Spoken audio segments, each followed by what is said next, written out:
संसद में मेरे साथी राजा जी, कामत जी और उपस्थित बहनों और भाइयों, इसमें कोई संदेह नहीं कि इस प्रकार का ये पहला कार्यक्रम है। पहली बार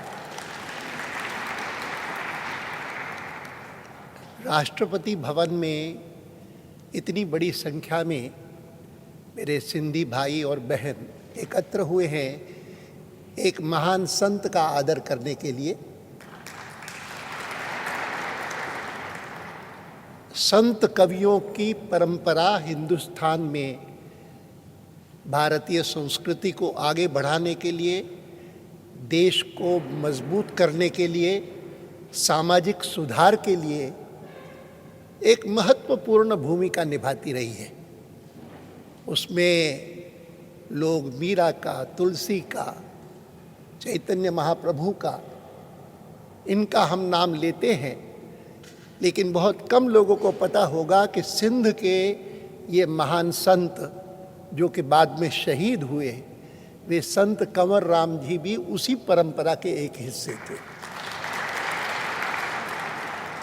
और मुझे स्मरण आता है कि 1980 में इसी प्रकार का एक कार्यक्रम मुंबई में हुआ था जिसमें सिंधी समाज के प्रतिनिधि उपस्थित थे। तब वहाँ पर ये मांग की गई थी कि 1947 से कुछ ही समय पहले जो दो महापुरुष शहीद हुए, एक संत कंवर राम और एक वीर हेमू कलानी, इन दोनों के पोस्टेज स्टैम्प्स बनने चाहिए। ये मांग 1980 में की गई। मुझे इस बात की खुशी है कि हेमू कलानी जी के लिए सम्मान करने के लिए संसद ने एक फैसला किया और एक प्रतिमा उनकी संसद में हो गई।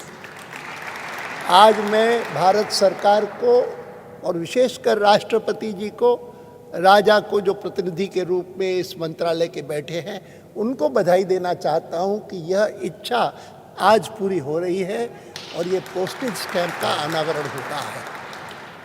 बहुत बार लोगों को कल्पना नहीं होती कि विभाजन जब हुआ तो बहुत सारे लाखों लोगों को कष्ट सहना पड़ा, लेकिन पंजाब और पश्चिम बंगाल जैसे प्रदेश थे कि जो आधे आधे कम से कम भारत में आ गए।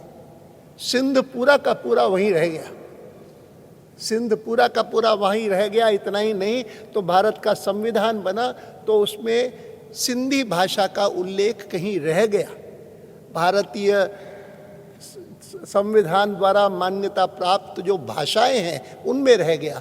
प्रयत्न हुआ और संविधान में वो भी समाविष्ट हो गया। आज मैं मानता हूं कि उसी क्रम में एक बहुत महत्वपूर्ण काम हुआ है, जिसके लिए मैं सरकार को बधाई देता हूं।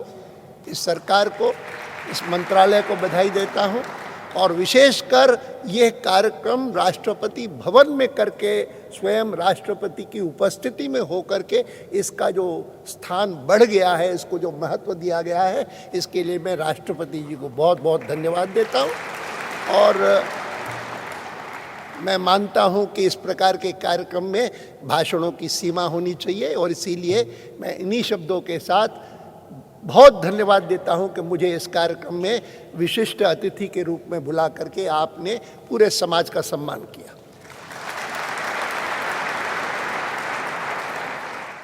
आज के शुभ अवसर पर कम्युनिकेशन मंत्री